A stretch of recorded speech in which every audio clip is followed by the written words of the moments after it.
നമസ്കാരം. ഭൂതങ്ങൾ ഒറ്റരാത്രി കൊണ്ട് നിർമ്മിച്ച കകന്മാത് കോവിൽ പോലെ ദുരൂഹ സാഹചര്യത്തിൽ നിൽക്കുന്ന ശപിക്കപ്പെട്ട കോവിലുകൾ പലതും ഭാരതത്തിലുണ്ട്. ഒരു ശില്പി തന്റെ കോപത്താൽ ഒറ്റ കൈകൊണ്ട് ഒറ്റ രാത്രി കൊണ്ട് ഒറ്റക്കല്ലിൽ നിർമ്മിച്ച ഒരു ശിവക്ഷേത്രത്തെപ്പറ്റി അറിഞ്ഞിരിക്കാം. ക്ഷേത്രം ഏക് ഹത്യ ദേവാൽ. ഈ ശിവക്ഷേത്രം ഉത്തരാഖണ്ഡിൽ പിത്തോറാഗഡ് ജില്ലയിൽ ദൽ എന്ന പ്രദേശത്തിനടുത്ത് കാട്ടിനുള്ളിലാണ് സ്ഥിതി ചെയ്യുന്നത്. ഇവിടെയുള്ള ശിവലിംഗത്തിന് പ്രത്യേക നാമമില്ല. ലോകത്തിലെ ശപിക്കപ്പെട്ട കോവിലുകളുടെ പട്ടികയിൽ ഇതും ഒന്ന്. പൊതുവെ ദുരൂഹമായ പല ക്ഷേത്രങ്ങൾ ഉൾക്കൊള്ളുന്ന ജില്ലയാണ് പിത്തോറാഗഡ്. ഈ ക്ഷേത്രത്തിന്റെ പ്രത്യേകത എന്തെന്ന് വെച്ചാൽ ഈ ശിവക്ഷേത്രം ഒരു ശില്പി ഒറ്റക്കൈ കൊണ്ട് ഒറ്റ രാത്രിയിൽ ഒറ്റപ്പാറയിൽ നിർമ്മിച്ച ക്ഷേത്രം എന്നതാണ്. പൂജകളോ വഴിപാടുകളോ നടക്കാത്ത ദുരൂഹ സാഹചര്യത്തിൽ നിലകൊള്ളുന്ന ഈ ക്ഷേത്രത്തിൽ വിനോദസഞ്ചാരികളാണ് പ്രധാനമായും എത്തുന്നത്. ഏക് ഹത്യ എന്ന വാക്കിന് ഒരു കൈ എന്നാണ് അർത്ഥം. ഈ ക്ഷേത്രം ഇങ്ങനെ നിലകൊള്ളാൻ കാരണമായി പറയുന്ന തലമുറകളായി ഇവിടുത്തെ ഗ്രാമവാസികൾ കൈമാറി വരുന്ന ഐതിഹ്യം ഇതാണ്.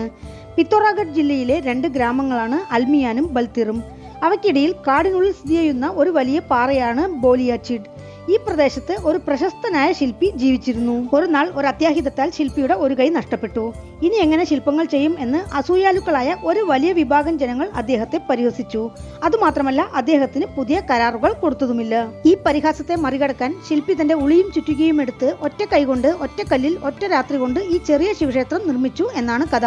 പിറ്റേന്ന് രാവിലെ ഇവിടെ എത്തിയ ജനങ്ങൾ ഈ കോവിൽ കണ്ട് ആശ്ചര്യപ്പെട്ടു.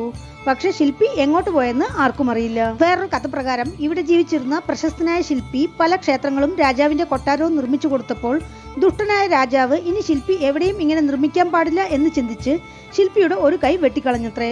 രാജാവിനെ ഒരു പാഠം പഠിപ്പിക്കാനും തനിക്കിനിയും കഴിവുകൾ നഷ്ടപ്പെട്ടിട്ടില്ല എന്ന് ജനങ്ങളെ ബോധ്യപ്പെടുത്താനുമായി ആ ശില്പി നിർമ്മിച്ചതാണ് ഈ ക്ഷേത്രം എന്നാണ് പറയുന്നത്.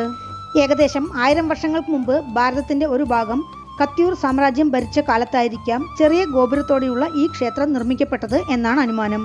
ഒറ്റപ്പാറയിൽ ചെതുക്കിയിരിക്കുന്ന ഈ ക്ഷേത്രത്തിന്റെ ദർശനം പടിഞ്ഞാറോട്ടാണ്.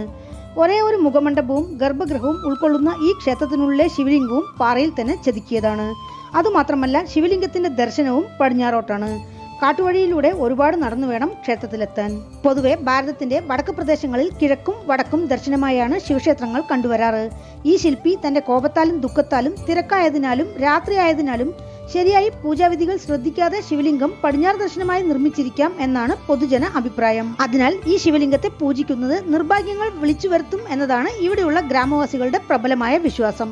അതുകൊണ്ട് തന്നെ ഈ ക്ഷേത്രത്തിൽ പൂജയുമില്ല, വഴിപാടുമില്ല. കാട്ടിനുള്ളിൽ വലിയൊരു പാറയിൽ ഏതോ കാലഘട്ടത്തിന്റെ ശോകവും പേറി മൂകസാക്ഷിയായി ഒറ്റപ്പെട്ടു നിൽക്കുന്ന ഒരു ചെറിയ കോവിലാണിത്. ക്ഷേത്രത്തിനടുത്തു തന്നെ ചെറിയൊരു തീർത്ഥവും കുറച്ചു ദൂരത്തായി വലിയൊരു വെള്ളച്ചാട്ടവും.